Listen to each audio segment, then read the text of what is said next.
को नबी पाक ने फरमाया, जो लोग ये कहते हैं कि इतने जानवर काट रहे हो, गरीबों को पैसा दे दो, तो मैंने कहा तू अपना घर बेच के दे दे।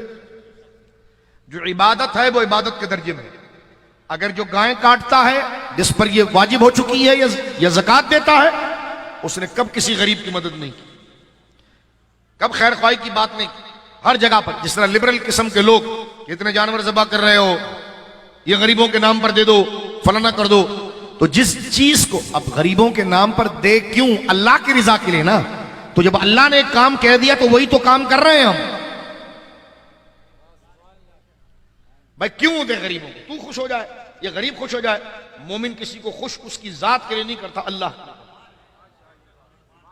ये अल्लाह के लिए। बिल्कुल गरीबों को दिया जाएगा जो उनका हक है, लेकिन जो अल्लाह का हक है, अब तो गाय के जो गोश्त हैं तो वो भी तो गरीबों के हक में आता कि नहीं आता है? बोलिए, उसमें महबूब तरीका क्या होता है कि हिस्सा अपने रिश्तेदारों के लिए रखा जाता है, गरीबों के लिए रखा जाता है, उनमें तकसीम किया जाता है। मैं बात को आगे बढ़ा देना चाहता हूं। देखिए, शरीयत को मकसूद और मतलब चाहती शरीयत यह है कि खूबसूरत जानवर लिया जाए, फरबा जानवर लिया जाए।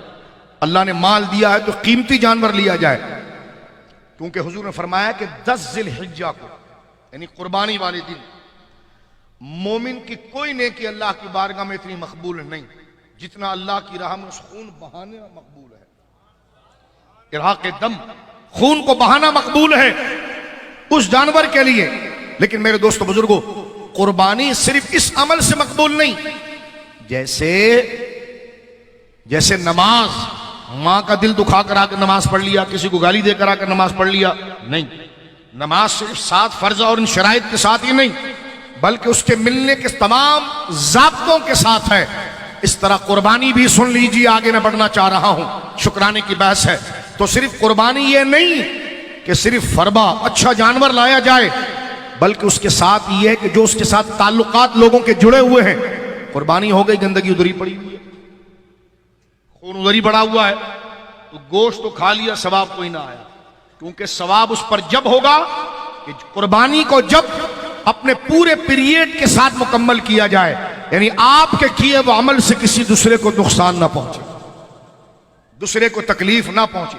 कुर्बानी कर दी गई भाई, जब 8 लाख 1 लाख का जानवर ले आए हैं तो 500 रुपए देकर उस गंदगी को भी साफ करें, उस खून को भी साफ करें, उस गली को भी साफ करें। एक बंदा मुझसे कहने का, खून तो बहा दिया ना, जानवर ज़बा कर दिया, अब वो गंदगी क्यों उठाऊं? मैंने कहा, जो जानवर ज़बा किया वो शरीयत पर अमल हुआ, अब जो तू गलियां साफ करेगा इस पर खुदा उस सवाब को मकबूल फरमा देगा। एक होता है बदन और एक होती है रूह। बदन उस वक्त काबिल कबूल है जब उसमें रूह हो, तो शरीयत के अहकाम उस वक्त काबिल कबूल होते हैं जब उसके अंदर अखलाक की रूह होती है। खुदा सवाब उन्हीं को अता फरमाता है कि जिन्होंने कुर्बानियां भी अल्लाह के लिए की, और अल्लाह के बंदे यहां से गुजरेंगे, गलियां खराब हो जाएंगी, लोगों के कपड़े नापाक होंगे, नमाजी भी यहां से गुजरेंगे, हाय ये तो बड़ा गुनाह होगा, लिहाजा इस गंदगी को उठा दिया गया, सफाई कर दी गई। वो नहीं उठा रहा, चलो उसकी भी उठा ले, अजर हो गया कि जब एक गाड़ी है उसमें 3 चीजें फेंकने की गुंजाइश है, वो भी उठा ली।